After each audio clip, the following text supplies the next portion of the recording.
जो खबर अब हम आपको बताने जा रहे हैं वो खबर बहुत महत्वपूर्ण है। खबर महत्वपूर्ण क्यों है? खबर इसलिए महत्वपूर्ण है कि अक्सर आपने ये तो सुना है कि हिंदू खतरे में है, लेकिन आज हम आपको बताने जा रहे हैं कि हिंदू खतरे में नहीं, मुसलमान खतरे में। क्यों खतरे में?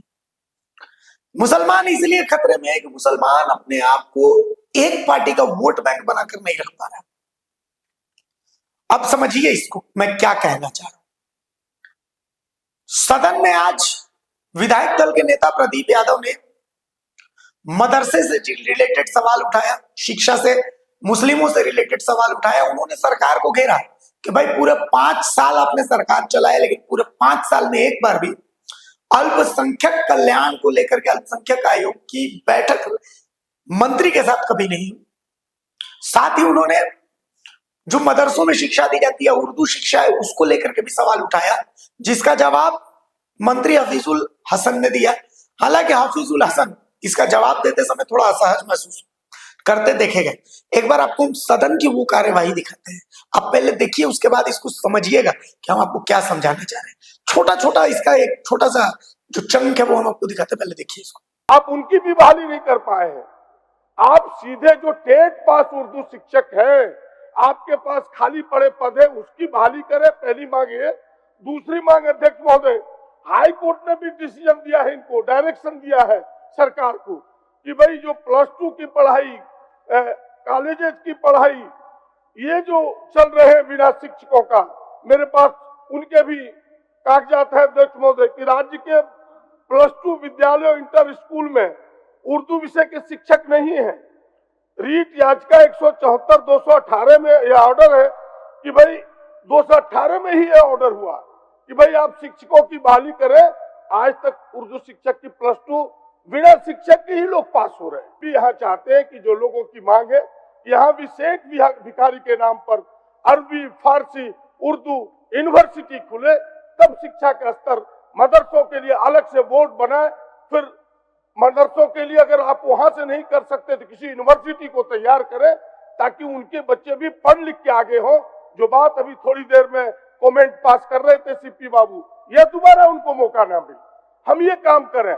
ये मेरी मांग है आपसे। इन कामों को आप कब तक कर रहे हैं, ये मेरा सीधा प्रश्न है। माननीय सदस्य ने सारी बातें रखी, बात भी सही है, और हम लोग लगे हुए हैं शिक्षक बहाली में, और मदरसा शिक्षकों को भी हम लोग पेंशन देने का काम कर रहे हैं।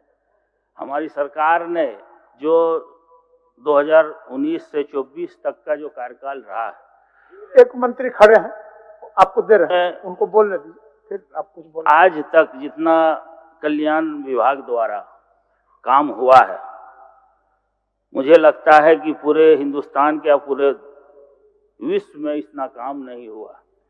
चाहे कब्रिस्तान घेराबंदी हो, चाहे मदरसा हॉस्टल, 116 मदरसा हॉस्टल हम दिए हैं माननीय हेमंत बाबू के कार्यकाल में, उनके आदेश से ये हुआ है।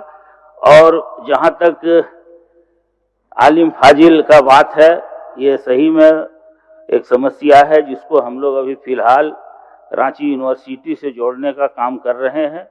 और जो उर्दू फारसी के लिए शेख भिखारी अरबी फारसी उर्दू विश्वविद्यालय स्थापित करने का बात कर रहे हैं, इस पर भी हम लोग काम करेंगे। ये इस तरह उर्दू फारसी ऐसे नहीं होता है, डायरेक्ट शेख भिखारी विश्वविद्यालय होगा, उसमें उर्दू फारसी ये लफ्ज नहीं होगा। तीसरी बात, जो इन्होंने मदरसा बोर्ड के लिए कहा गया है, वो प्रक्रिया में है। सारे कागजात हम लोग बिहार से और उड़ीसा से और बंगाल से मंगा चुके हैं। बहुत जल्द हम लोग मदरसा बोर्ड बनाने का काम करेंगे। एक और, अभी मदरसा में SPEM, जो आप नहीं पूछे लेकिन बतला देते हैं, जो 2014 से मोदी सरकार जब आई उस वक्त से बंद कर दिया गया था। हम लोग अभी पिछला 14/10/2024 को कैबिनेट में निर्णय लेकर 9 करोड़ रुपया उसमें 5 वर्ष के मानदेय के लिए दिया। नहीं कहना चाह रहा था छात्रावास का, मंत्री महोदय आपके 14 छात्रावास है मुस्लिम समुदाय के नौजवानों के लिए रांची में। जरा कभी टहल के देखिए और मेरी बात सुन लीजिए पूरी, तब उत्तर दीजिएगा तो बेहतर रहेगा। 3 आपके जिम्मे है, 11 जो है वो निजी संस्थानों के जिम्मे चला गया है। बच्चों से चार्ज लिया जाता है रहने का, आपने फ्री देने का वादा किया है, आपने फ्री के लिए उनके लिए बनाया था। हम खुद उन 14 जाकर के 14 छात्रावासों को देख करके आपको यहाँ ताल ठोक रहे हैं। 14 छात्रावास में गया हूं। कहानी ये है, थोड़ी संजीदगी से आप चाह रहे हैं, लेकिन फिर वही मेरा उत्तर वही अटक जाता है कि फलाफल रिजल्ट नहीं, आउटकम आना चाहिए। हम पैसे खर्च कर रहे हैं, हम नीति बना रहे हैं, बन रहा है, आउटकम दिखना चाहिए कि हमने ये कर दिया, वो दिखाइए। बस मेरा आग्रह होगा। और अंतिम खंड का मैं प्रश्न कहता हूं अध्यक्ष महोदय। अंतिम प्रश्न बड़े ही छोटे हैं लेकिन ऐसे लोगों के लिए हैं अध्यक्ष महोदय जो गरीब बुनकर है। 156 कॉर्पोरेटिव सहयोग समितियां चल रही है जो रजिस्टर्ड है अध्यक्ष। 20,000 बुनकर उससे जुड़े हुए हैं। उनकी आर्थिक सहायता की हमने बात कही है कि सरकार उनको आर्थिक सहायता कैसे दे ताकि वो बुनकर अपने पैरों पर खड़ा हो सके। आज पैरों पर हमने कहा कि आप सबको फ्री बिजली देते हैं, इन बुनकरों को क्यों नहीं फ्री बिजली आप देते ताकि वो आर्थिक मजबूती उनके मिल सके। एक तो ये है अध्यक्ष महोदय, और मेरा अंत में ये है कि उनकी सुरक्षा के लिए आपने, इसी सरकार ने भीड़ हिंसा एवं भीड़ लॉन्चिंग निवारण विधेयक 2021 दिसंबर में पास किया, जिस समय माननीय सीपी बाबू के पूरा गैंग विरोध कर रहे थे। आपने देखा होगा, लेकिन आपने पास कर दिया अध्यक्ष महोदय। महामहिम राज्यपाल ने 17 मार्च 2022 को आपको लौटा दिया। फिर से सरकार इस बिल को क्यों नहीं विधानसभा में लाई है? ये दोनों मेरे प्रश्न हैं। और उसी में से कि भाई गरीब जो मुस्लिम समुदाय के लोग हैं उन्हें भी जिस प्रकार आदिवासी दलितों को हम प्रायोरिटी से पट्टा देते हैं, ऐसे समुदायों को भी जमीन का प्रायोरिटी से हम पट्टा दें। हमें कि हम फ्री बिजली दे सकें, और जमीन देने की बात है वो भी कहीं इसमें आज तक नहीं हुआ है। जमीन हम लोग भूमिहीन, दिव्यांग और शहीद हुए पुलिसकर्मियों को या उनको देते हैं। आपका प्रस्ताव आया है, हम लोग इसको अभी विभाग में रखेंगे, इसके बाद कैबिनेट ले जाएंगे, कैबिनेट मंजूरी देगा तो हम लोग करेंगे। आज तक जितना कल्याण विभाग द्वारा काम हुआ है, मुझे लगता है कि पूरे हिंदुस्तान के या पूरे विश्व में इतना काम नहीं हुआ। चाहे कब्रिस्तान घेराबंदी हो, चाहे मदरसा हॉस्टल, 116 मदरसा हॉस्टल हम दिए हैं माननीय हेमंत बाबू के कार्यकाल में, उनके आदेश से ये हुआ है। और जहाँ तक आलिम फाजिल का बात है, ये सही में एक समस्या है जिसको हम लोग अभी फिलहाल रांची यूनिवर्सिटी से जोड़ने का काम कर रहे हैं। और जो उर्दू फारसी के लिए शेख भिखारी अरबी फारसी उर्दू विश्वविद्यालय स्थापित करने का बात कर रहे हैं, इस पर भी हम लोग काम करेंगे। ये इस तरह उर्दू फारसी ऐसे नहीं होता है, डायरेक्ट शेख भिखारी विश्वविद्यालय होगा, उसमें उर्दू फारसी ये लफ्ज नहीं होगा। तीसरी बात, जो इन्होंने मदरसा बोर्ड के लिए कहा गया है वो प्रक्रिया में है। सारे कागजात हम लोग बिहार से और उड़ीसा से और बंगाल से मंगा चुके हैं। बहुत जल्द हम लोग मदरसा बोर्ड बनाने का काम करेंगे। एक और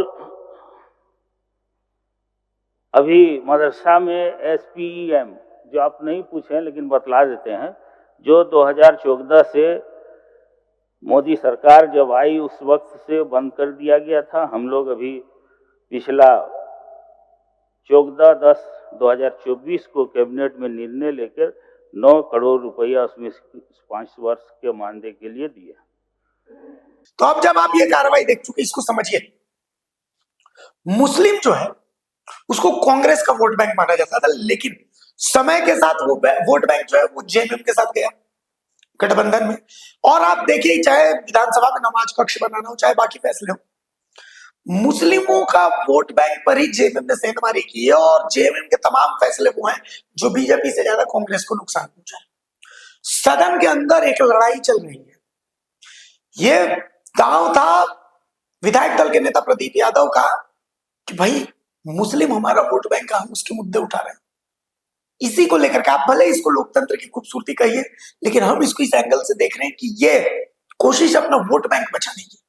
जब प्रदीप यादव सदन से बाहर निकले तो उस समय द भारत मित्र ने उनसे ये सवाल भी पूछा और हफीजुल हसन से भी ये सवाल पूछा कि क्या ऐसा कुछ हुआ है, तो जो जवाब आया वो भी हम आपको सुना देते हैं। आपके विभाग से जुड़ा मतलब सवाल उठाया उन्होंने, कहीं ना कहीं उत्तर से वो असंतुष्ट नजर आ रहे थे। न संतुष्ट है वो, संतुष्ट है और वो सब कुछ जान रहे हैं क्या हुआ क्या नहीं।